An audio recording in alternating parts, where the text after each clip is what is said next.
warahmatullahi wabarakatuh. Gimana kabar semuanya? Semoga sehat-sehat selalu ya, meskipun kita belajar dengan sistem online atau belajar dari rumah.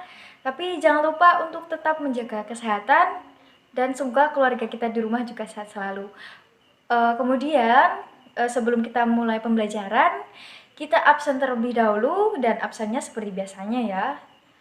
Oke, baik. Ada yang ingat kita kemarin belajar apa aja? Iya, iya. Pada pembelajaran hari ini kita akan belajar tentang bagaimana kondisi bangsa Arab sebelum masuknya Islam dan juga dakwah Nabi Muhammad SAW secara sembunyi-sembunyi. Tapi sebelum kita belajar atau kita mulai pembelajaran pada hari ini, kita berdoa terlebih dahulu. Ayo kita berdoa sama-sama ya. Bismillahirrahmanirrahim. Raditu billahi rabba wa bil islami dina wa bi Muhammadin nabiyya wa rasulah. Rabbi zidni ilma warzuqni fahmah. Amin. Oke. Langsung saja kita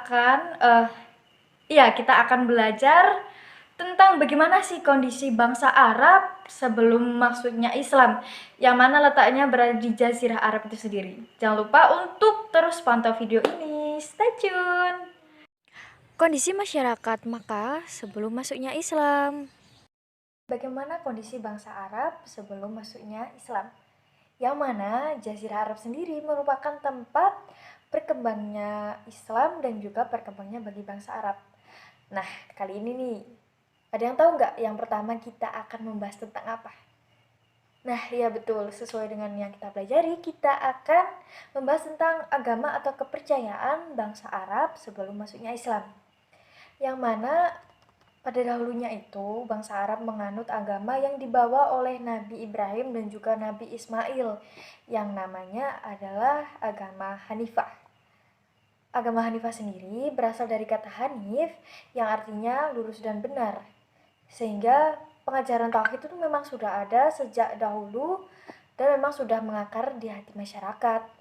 Akan tetapi seiring berjalannya waktu, masyarakat berinteraksi dengan bangsa yang lainnya sehingga ada pencampuran ataupun penambahan dan juga pengurangan terhadap ajaran agama ini, sehingga banyak sekali pengikut-pengikut yang tidak bertanggung jawab yang membawa ajaran-ajaran yang bermacam-macam dan membuat ragu masyarakat, sehingga masyarakat pun beralih dengan menyembah kepada berhala yang dibawa oleh Amr bin Lu'ay al-Khuzai.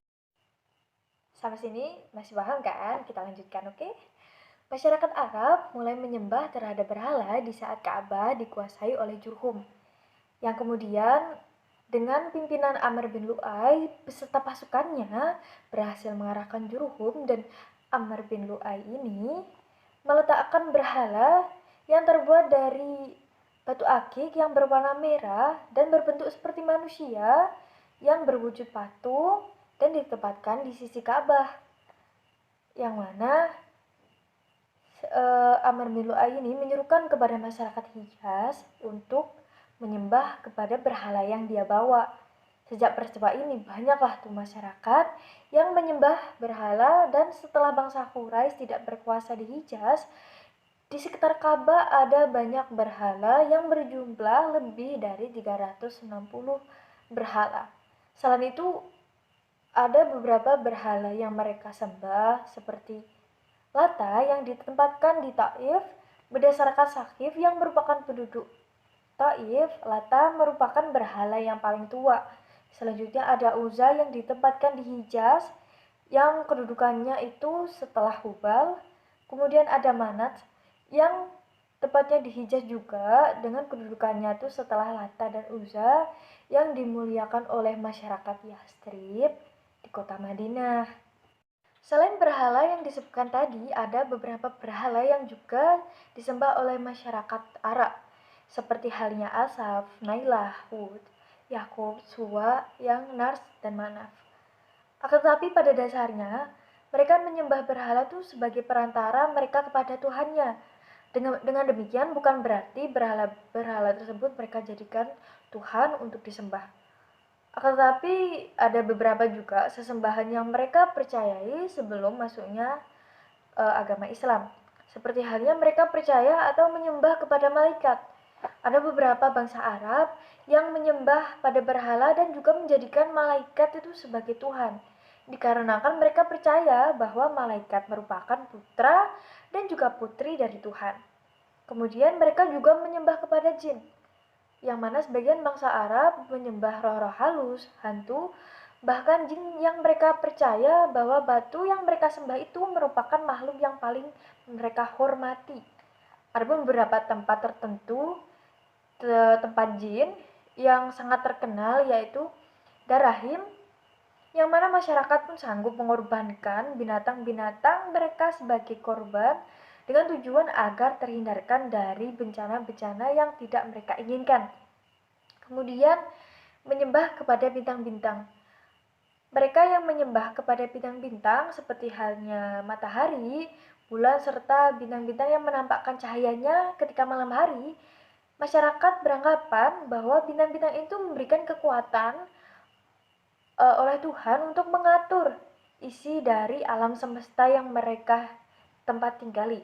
Kemudian menyembah berhala. Kebanyakan bangsa Arab yang merupakan manusia menyembah berhala seperti halnya arca, kemudian yang terbentuk dari batu, logam maupun kayu.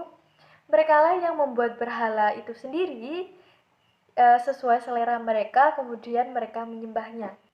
Selain menyembah berhala, ada beberapa agama yang masuk ke Jazirah Arab, seperti halnya agama Nasrani atau Kristen dan juga Yahudi. Agama Yahudi masuk ke Jazirah Arab tuh pada tahun 1491 sebelum Masehi, yakni pada masa awal-awal Nabi Musa berada di Mesir, dan agama Nasrani sendiri datang pada abad keempat Masehi. Agama ini tuh bisa berkembang sebab adanya dukungan dari kedua kubu kerajaan, yakni kerajaan Romawi dan juga Habsyi. Selain itu, masyarakat Arab juga percaya terhadap tahayul-tahayul. Di antaranya seperti adanya kepercayaan bahwa di dalam perut manusia itu terdapat ular, dan apabila manusia merasa lapar, maka keyakinan mereka adalah ular tersebut sedang menggigiti usus manusia. Yang kemudian ada kebiasaan masyarakat yang menggunakan cincin yang terbuat dari besi maupun tembaga. Mereka tuh yakin bahwa cincin itu tuh bisa menambah kekuatan mereka. Dan juga ada kepercayaan apabila mereka menginginkan hujan, mereka akan meningkatkan rumput kering di ekor kambing. Peradaban bangsa Arab sebelum masuknya Islam. Oke, setelah kita memahami tentang kepercayaan dari bangsa Arab sebelumnya masuk Islam, yang mana mereka disebut dengan jahiliyah karena mereka menyembah berhala, setelah ini kita akan belajar tentang peradaban bangsa Islam. Sebenarnya bangsa Arab sebelum masuknya Islam, mereka tuh sudah mengenal kehidupan sosial, ekonomi, bahasa, politik maupun seni, akan tetapi dalam wujud yang masih sederhana. Kalau gitu langsung saja kita bahas bagaimana sih kehidupan ekonomi bangsa Arab sebelum masuknya Islam. Yang mana mereka tuh tergantung banget pada kondisi geografis negara Arab, yang mana mereka terbagi menjadi dua, yakni yang pertama yang tinggal di pedalaman seperti halnya masyarakat Badui, yang ekonomi mereka tuh disokong oleh sektor pertanian, terutama masyarakat yang mendiami daerah sekitar oase yang emang tanahnya tuh sangat subur ya di sana. Dan sedangkan masyarakat perkotaan, kehidupan mereka tuh sangat bergantung pada keahlian mereka ketika berdagang, yang menjadikan mereka terkenal dalam dunia perdagangan. Yang mana masyarakat perkotaan yang melakukan perdagangan itu melakukan 2 perjalanan dagang dalam 1 tahun, yakni mereka pergi ke negara Syam ketika musim panas, dan mereka pergi ke Yaman ketika musim dingin. Adapun pasar yang menjadi pusat perdagangan di kota Makkah, yakni pasar Ukas, yang dibuka pada bulan-bulan tertentu seperti bulan Dzulqa'dah, Muharram, Zulhijjah, dan juga bulan tersebut merupakan bulan ketika orang berhaji. Sedangkan dalam bidang ilmu pengetahuan, bangsa Arab tuh sudah mengembangkan ilmu astronomi yang ditemukan oleh orang-orang Babilonia. Orang-orang Babilonia ini tuh pindah ke daerah Arab sebab mereka tuh mendapat serangan dari bangsa Persia, dan berkat mereka lah bangsa Arab tuh bisa mengenal tentang ilmu astronomi. Selain mengembangkan astronomi, bangsa Arab juga melakukan perkembangan di ilmu meteorologi atau ilmu iklim dan astrologi atau ilmu perbintangan. Yang pada awalnya ilmu perbintangan ini tuh digunakan untuk peristiwa perang dan juga untuk damai dan hal yang lainnya. Adapun ilmu tenung yang sangat digemari oleh masyarakat Arab dan juga ilmu pengobatan yang digunakan oleh masyarakat Arab yang diberi nama Al-Tabib, yang memang ilmu ini tuh berasal dari orang Kaldam yang kemudian dikembangkan oleh masyarakat Arab. Dalam kehidupan sosial sendiri, orang-orang masyarakat Arab tuh dikenal sebagai orang yang pemberani dan juga teguh terhadap pendirian mereka. Mereka tidak akan mengubah cara hidup mereka yang memang sudah menjadi kebiasaan mereka. Tetapi ada nilai-nilai kebaikan yang tetap mereka pegang, yakni mereka tuh selalu memuliakan tamu yang datang ke rumah mereka. Perilaku dan moral bangsa Arab sangatlah buruk, sehingga mereka tuh diberi sebutan sebagai kaum yang jahiliyah atau masyarakat yang bodoh. Karena mereka tuh memiliki kebiasaan seperti halnya berjudi, minum minuman keras secara bersama-samaan, kemudian mereka juga merampok sehingga menimbulkan peperangan antar suku. Dan hal yang paling buruk mereka lakukan adalah mengubur bayi perempuan hidup-hidup, karena tuh mereka memiliki anggapan bahwa anak perempuan yang lahir itu sangatlah merepotkan dan juga mereka akan merasa terhina apabila di keluarga mereka terlahir bayi perempuan. Bagaimana? Kita lanjut ya. Kita akan bahas tentang kondisi bangsa Arab dalam bidang bahasa dan juga seni. Yang mana dalam bidang ini tuh masyarakat Arab sangatlah maju ya. Yang mana bahasa yang mereka miliki tuh sangatlah kaya, seperti halnya syair yang mereka ciptakan tuh sangat banyak, dan seorang penyair adalah orang yang sangat dihormati. Setiap tahunnya di Pasar Ukas, mereka tuh selalu mengadakan deklamasi saja. Selain itu, ada pasar-pasar lainnya seperti halnya Madinah, Zulmajaz yang biasa digunakan berkumpulnya para penyair-penyair. Ada beberapa keuntungan seperti halnya seorang yang bisa menyairkan beberapa saja yang memang dulunya derajatnya sangat terhina bisa terangkat dengan adanya dia berubah menjadi seorang penyair. Selain mereka pandai bersyair, mereka juga bersemangat ketika berpidato. Adapun majelis atau natwa yang mereka gunakan sebagai wadah untuk mendeklarasi saja, saling bertukar dan juga saling bertanding pidato. Nama natwa ini yakni Nadi Quraisy atau Darun Nadwa yang terletak di samping Ka'bah. Itulah kondisi bangsa Arab sebelum masuknya Islam, yang mana bangsa Arab sendiri dikenal sebagai bangsa yang jahiliyah, atau dapat diartikan menurut pendapat Ahmad Amin yang merupakan sejarah Islam. Kata jahiliyah merupakan orang-orang Arab yang sebelum masuknya Islam menentang terhadap kebenaran. Mereka akan terus menentang terhadap kebenaran meskipun sudah diketahui dengan jelas bahwa itu suatu hal yang benar. Dengan begitu, jahiliyah memiliki arti suatu hal yang bodoh. Dakwah periode Makkah secara sembunyi-sembunyi. Mengenai dakwah Nabi Muhammad SAW periode Makkah atau dakwah secara sembunyi-sembunyi. Yang mana pada saat itu Nabi Muhammad berusia 40 tahun atau 14 tahun pernikahannya dengan Siti Khadijah. Yang mana pada masa itu Nabi Muhammad tuh sering bertahanus, yakni memohon petunjuk dari Allah Subhanahu wa taala di Gua Hira yang letaknya 6 km dari tempat tinggal beliau, yakni di sebelah timur kota Makkah. Dalam perjalanan itu beliau merenungi bagaimana rusaknya moral yang terjadi pada masyarakat yang tinggal di Makkah.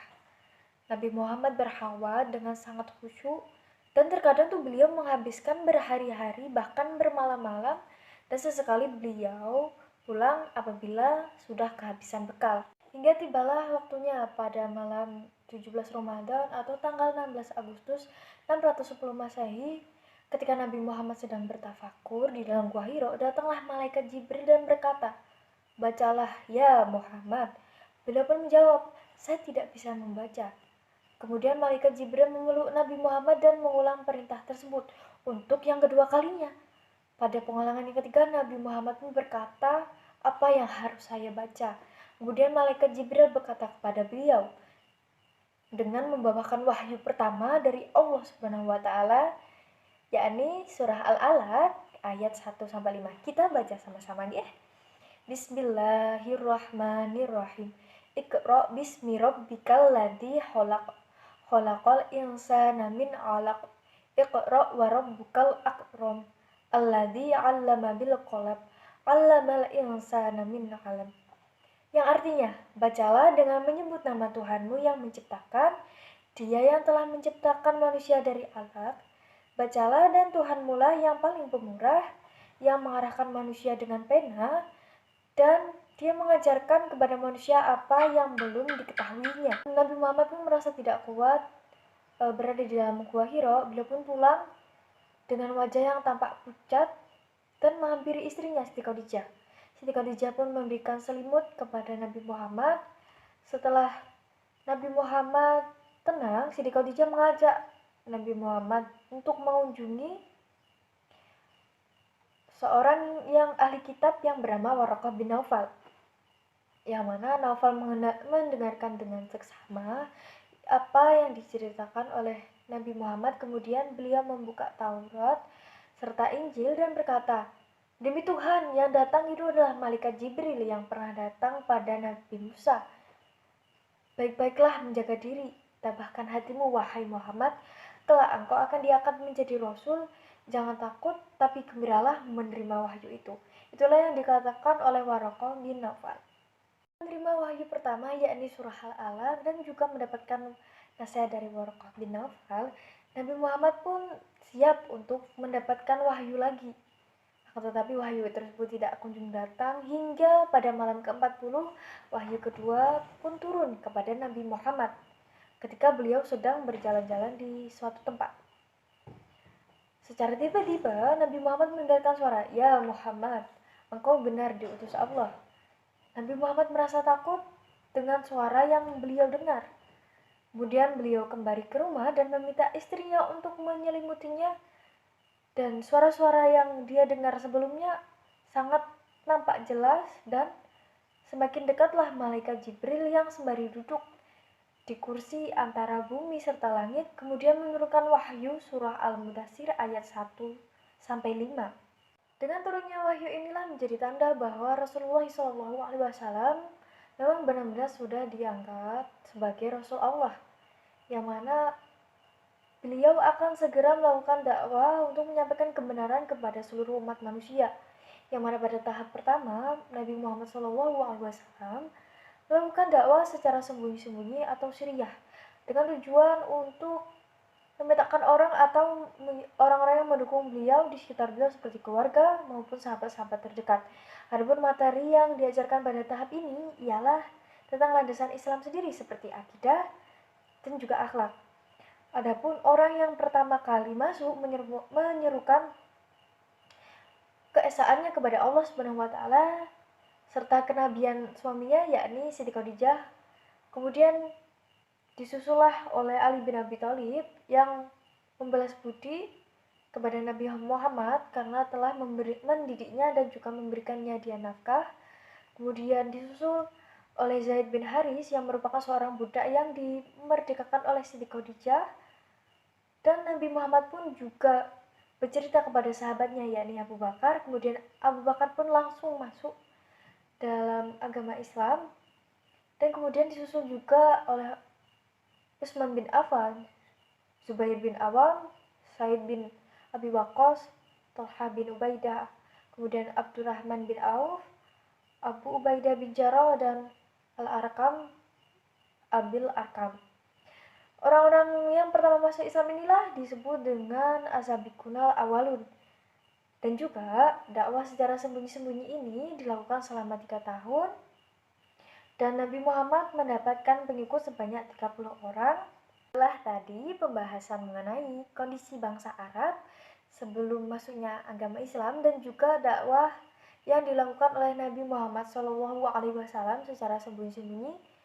Dan juga nanti diharapkan semuanya bisa menghafal wahyu-wahyu yang turun seperti halnya surat Al-Alaq ayat 1-5 dan juga surah Al-Mudaththir ayat 1-5 ya. Jangan lupa untuk dihafal. Terima kasih. Bismillahirrahmanirrahim. Kita akan melanjutkan pembahasan kita, yakni pada karakteristik dakwah Nabi Muhammad SAW.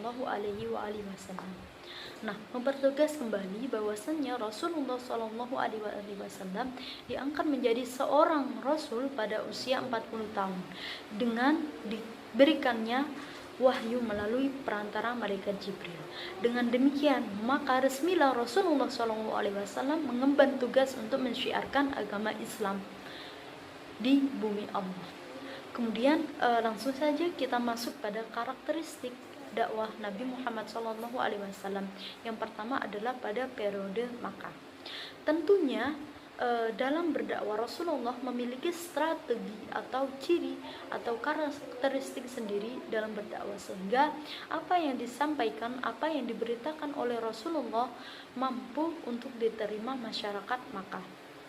Yang pertama, periode dakwah Rasulullah, karakteristik dakwah Rasulullah pada periode Makkah ini menggunakan dakwah secara persuasif, di mana ia mengajak kepada sahabat, kepada kerabat Nabi Muhammad SAW.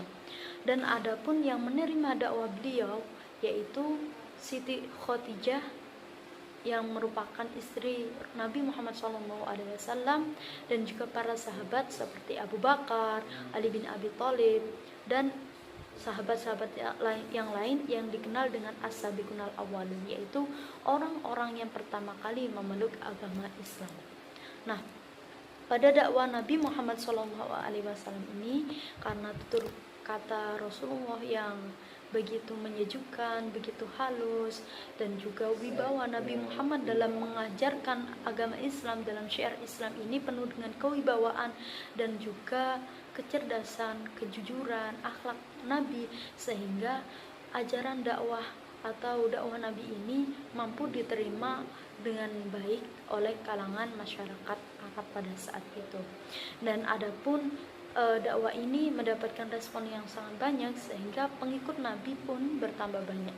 Sehingga dalam dakwah ini Rasulullah menunjuk rumah salah satu sahabat untuk digunakan sebagai sarana dakwah, yakni rumah Al-Arqam bin Abi Arqam. Nah, proses dakwah di Makkah ini banyak para ahli yang mengatakan bahwasannya yang dibawa atau materi dakwah yang diambil atau yang pertama kali diletakkan pada periode dakwah ini adalah penguatan akar atau ketauhidan yang mana ini mengajak kepada kaum Quraisy untuk meninggalkan sesembahan mereka atau penyembahan kepada berhala dan beralih kepada menyembah Allah Ta'ala, atau meninggalkan ajaran nenek moyang mereka dan kembali kepada ajaran tauhid, yakni dengan menyembah kepada Allah Subhanahu wa Ta'ala. Sehingga dakwah pada periode Makkah ini lebih kepada penguatan iman, peletakan dasar keimanan dan juga akidah penduduk Makkah. Nah, selain melakukan penguatan akar baik rububiyah maupun ilahiyah, Rasulullah SAW juga membawa misi untuk menanamkan pendidikan akhlak, di mana pada masa itu kaum Quraisy berada pada zaman jahiliyah, di mana moralitas ataupun akhlak dan juga budi pekerti nol sama sekali, atau disebut dengan zaman kebodohan, di mana pada saat itu berjudi, membunuh, zina merupakan suatu kebiasaan yang menurut masyarakat Arab pada saat itu adalah kebiasaan yang biasa atau sama sekali tidak dipermasalahkan. Sehingga ketika Rasulullah SAW resmi menjadi seorang Rasul, misi Rasulullah pada saat itu pada periode Makkah selain untuk mengajak kepada menyembah Allah Ta'ala, yaitu dengan merupakan membawa revolusi akhlak yang disebut, sehingga Rasulullah disebut sebagai seorang uswatun hasanah, karena pendidikan akhlak yang beliau terapkan, yang beliau ajarkan sungguh sangat merubah tatanan moral masyarakat Makkah pada saat itu. Kemudian periode yang kedua adalah periode Makkah. Nah, pada periode Makkah ini sering dikenal dengan periode awal peletakan dasar pondasi pemerintahan atau negara, di mana Rasulullah SAW langsung menjabat sebagai pemimpin atau pemimpin pemerintahan. Dan saat berada di Madinah, beliau menerapkan kebijakan atau peraturan yang fundamental. Dan hal yang pertama yang Rasulullah lakukan ialah membangun masjid. Kemudian selain itu, Rasulullah juga mengatur tatanan kehidupan pada masyarakat Madinah, di mana Rasulullah juga mempersaudarakan kaum Ansor dengan Muhajirin dan membuat piagam konstitusi antara kaum Ansor, Muhajirin dan juga orang Yahudi, dan piagam tersebut dinamakan dengan piagam Madinah. Dalam piagam tersebut terdapat 47 pasal yang mengatur tentang perpolitikan, keamanan, toleransi, beragama dan juga kedudukan yang sama di mata hukum. Sehingga dengan menjabatnya Rasulullah sebagai kepala pemerintahan memberikan rasa perdamaian dan juga kekondusifan lingkungan pada masyarakat Makkah, sehingga yang sebelumnya selalu bertengkar ataupun melakukan perselisihan, peperangan antar saudara, dengan adanya Rasulullah sebagai seorang kepala negara dan juga dakwah Nabi yang meletakkan dasar pemerintahan, membuat keamanan dan juga perdamaian di negara Madinah itu menjadi terjaga. Dan Rasulullah dengan adanya piagam tersebut memberikan tatanan hidup masyarakat Madinah yang mampu menciptakan kedamaian, toleransi beragama, dan terjaganya hak dan kewajiban dari masing-masing anggota masyarakat. Nah, pada proses dakwah Nabi di Madinah ini terbilang lebih mudah daripada di Makkah, karena masyarakat Madinah yang dahulu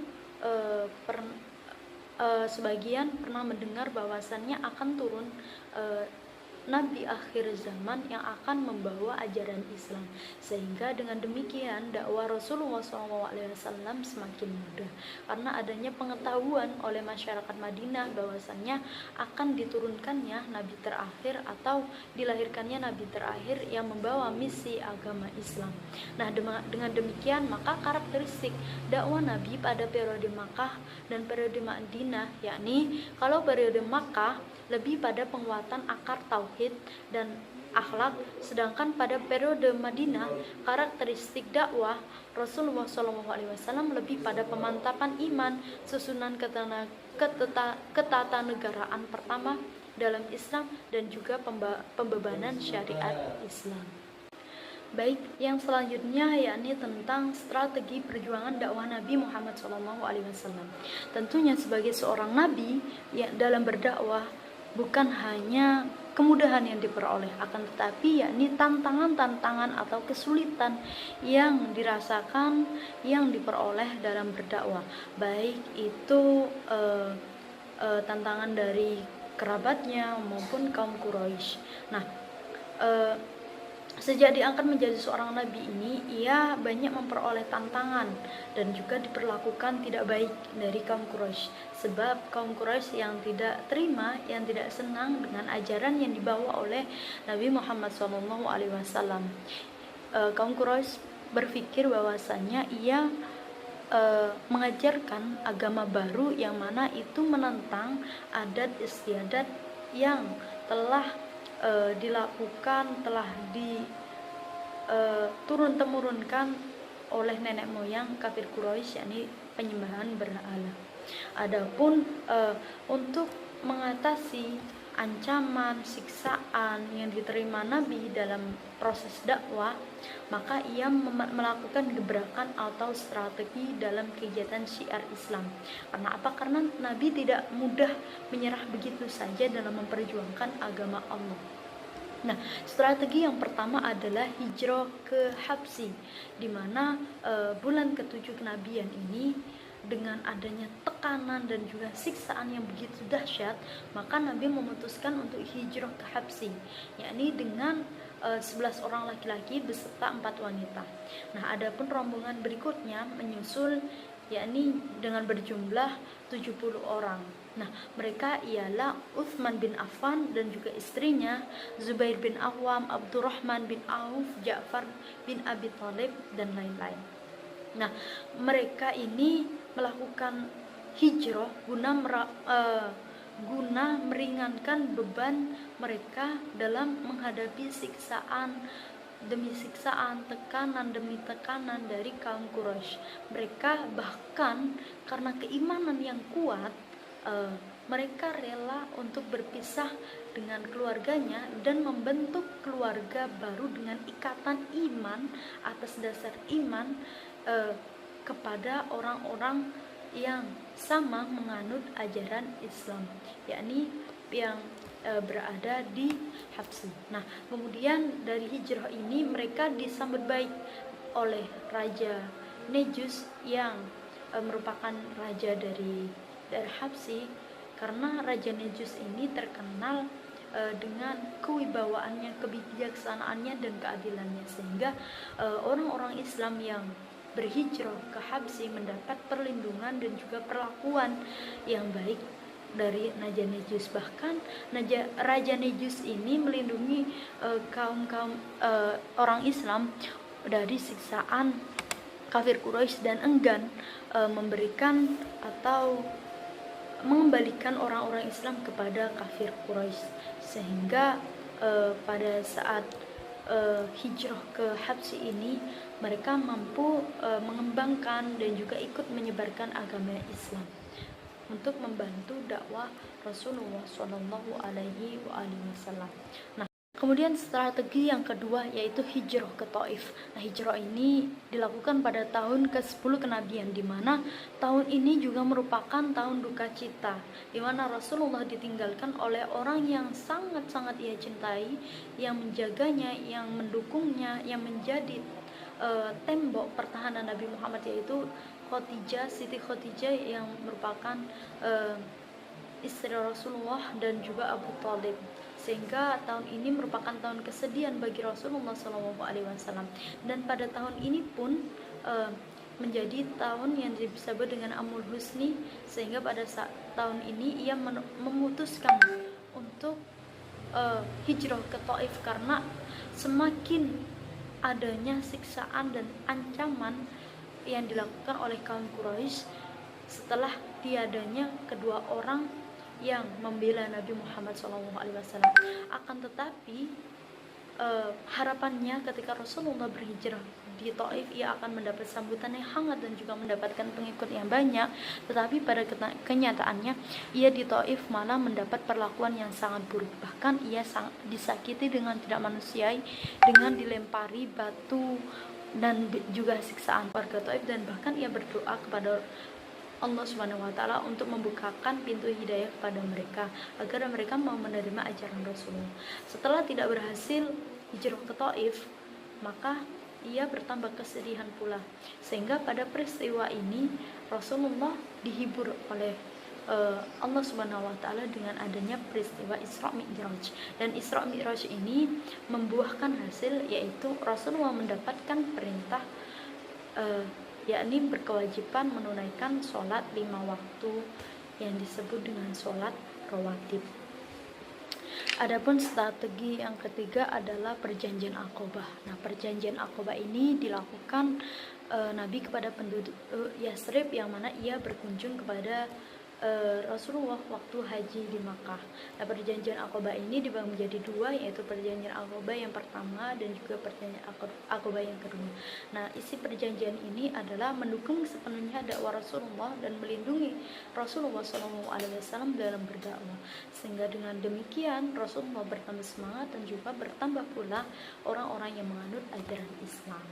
Dengan demikian maka dakwah Rasulullah mengalami perkembangan, dan lama-kelamaan maka penduduk Makkah mau mengikuti ajaran Nabi Muhammad SAW. Demikian karakteristik dan juga strategi dakwah Nabi Muhammad SAW, sehingga diharapkan dengan memahami dakwah Rasulullah baik periode Makkah maupun Madinah mampu menjadikan kita para milenial atau penerus bangsa dan agama yang mampu mensyiarkan agama dan juga ajaran Islam dan mampu meneladani dari dakwah Rasulullah SAW.